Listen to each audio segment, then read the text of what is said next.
My name is David Poore, and I am a film and television composer.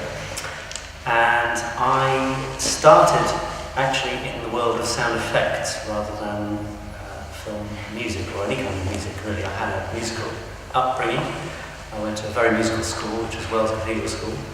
And after that I did some studies of jazz music, but then I went to film school for a few years, where, although I didn't combine the ideas of the music and film, certainly something was brewing within me about film music.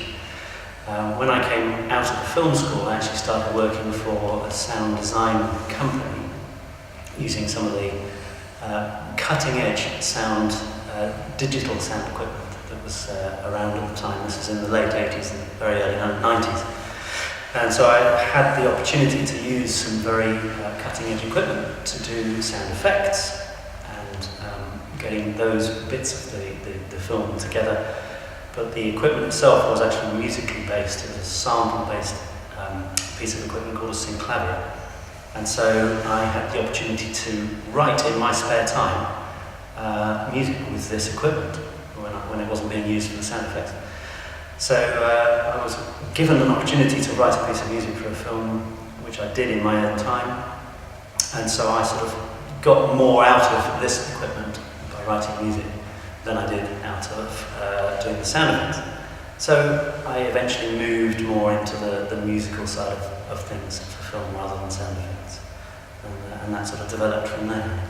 The point of music generally is that it goes very deep into the brain, far more than the images and an easily recognisable dialogue. Those things are processed at the sort of top end of the brain. The music goes right in, and it affects your memories. So every one of you who's, and your childhoods, your past are all different. Your influences and your experiences are all very different.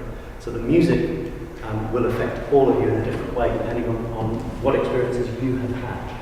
Generally, I'm given a guide piece of music. That's the common way for a film score to originate, is to be given some form of guide.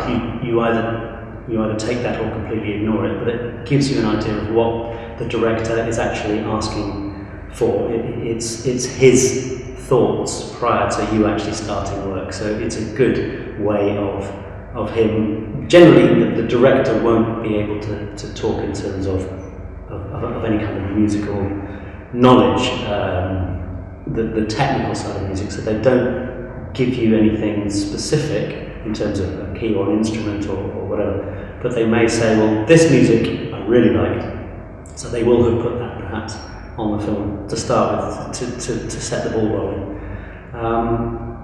But it's up to you to kind of either take that or just get your impression of what the music is doing from that piece, and then completely ignore it and try and reproduce something that is going to give the same impression to the viewer. You're speaking music, and it's again open to interpretation, but obviously some people like the way I do it, so they keep coming back. I think that it will appeal to all sorts of students, or to be honest, it's music. It appeals to more or less everybody, but the ability to write music, I think it is a difficult thing to know who wants to write music and why. But I think it's a language. I always think of music as a language, so people definitely do want to talk music. It's an unwritten part of the dialogue of a film, and I think it'll appeal to anybody who has an interest in music. Everybody's got their own ideas of what music means to them. It's such a wide field, but it's intriguing to see how people actually want to step out there and put their own mark on a piece of film through music. It's quite a nerve-wracking thing to do, and for this competition that Filmscore set up, it's a limitless thing to do, and my hat's off to them for approaching it and having a go. I think that it's important to be your own voice.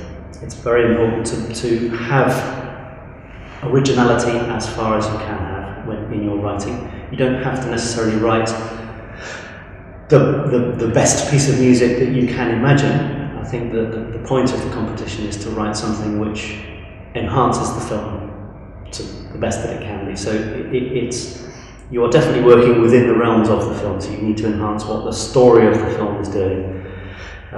So those are your guidelines in terms of writing. I don't think there should be any limits, but I think that taking influence from something that's affected you in your life as a writer would be good. If it's affected you emotionally, you should take influence from that, because obviously it had an effect on you. So bring that on and see if you can create the same emotional reaction with the people that view your music in the film, hear your music in the film. So taking influence from what you've had in your past, I think, is important. But try to be original. It's the sort of two ways of approaching it.